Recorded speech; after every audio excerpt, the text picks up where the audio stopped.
যুক্তরাষ্ট্রের বৃহত্তম অঙ্গরাজ্য ক্যালিফোর্নিয়াকে এবার নিজেদের ভূখণ্ড বলে দাবি করল ইরান। সামাজিক যোগাযোগ মাধ্যমে প্রকাশিত একটি মানচিত্র ঘিরে তুমুল আলোচনার মধ্যেই তেহরানের এই পাল্টা দাবি নতুন করে উস্কে দিয়েছে দুই দেশের উত্তেজনা। তবে হঠাৎ কেন ক্যালিফোর্নিয়ার উপর এমন দাবি জানালো ইরান? এর নেপথ্যেই বা কি রয়েছে? বিস্তারিত জানাচ্ছেন মেহেদি হাসান।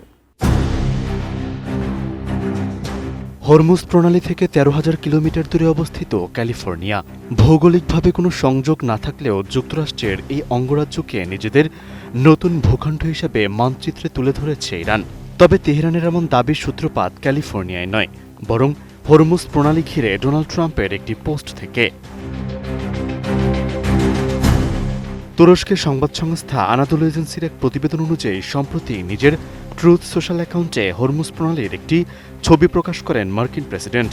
সেখানে কৌশলগত জলপথটিকে বৃত্ত দিয়ে চিহ্নিত করে লেখা হয় যুক্তরাষ্ট্রের নতুন ভূখণ্ড।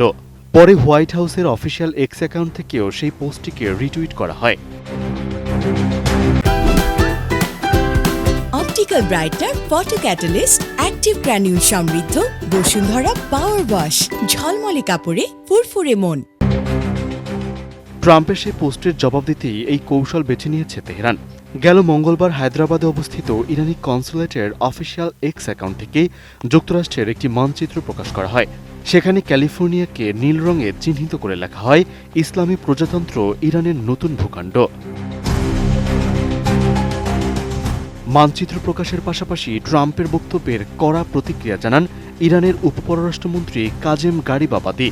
এক্সে এক বার্তায় তিনি বলেন, হরমুজ প্রণালী নিয়ে মার্কিন প্রেসিডেন্টের এই ভ্রান্তি হয় নিজে থেকেই দূর করতে হবে, নয়তো ইরানই তা দূর করে দেবে। ইরানের ওই পাল্টা পোস্ট দেয়া মানচিত্রে যুক্তরাষ্ট্রের অন্য কোনো অঙ্গরাজ্য নয়। ক্যালিফোর্নিয়াকেই কেন বেছে নিল ইরান? এর উত্তর লুকিয়ে আছে অঙ্গরাজ্যটির সঙ্গে ইরানিদের দীর্ঘ সামাজিক ঐতিহাসিক সম্পর্কে। ইরানের বাইরে সবচেয়ে বড় ইরানি জনগোষ্ঠীগুলোর একটি বসবাস করে ক্যালিফোর্নিয়ার লস অ্যাঞ্জেলসে। ইউসিএল এর ইরানিয়ান ডায়াম্পোরা ড্যাশবোর্ডের হিসাবে লস অ্যাঞ্জেলসের কাউন্টিতে প্রায় ১,৪১,০০০ ইরানি আমেরিকান রয়েছে। বিশেষ করে ১৯৭৯ সালে ইসলামী বিপ্লবের পর বিপুল সংখ্যক ইরানি দক্ষিণ ক্যালিফোর্নিয়ায় গিয়ে বসতি স্থাপন করেন।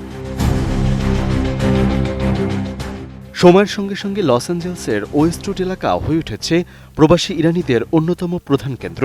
তেহরান ও লস অ্যাঞ্জেলেসের নাম মিলিয়ে এলাকাটি পরিচিত পায় তেহরানজেলেস নামে।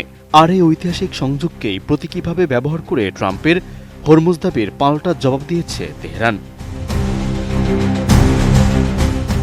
Mehedi Hasan, ATN news.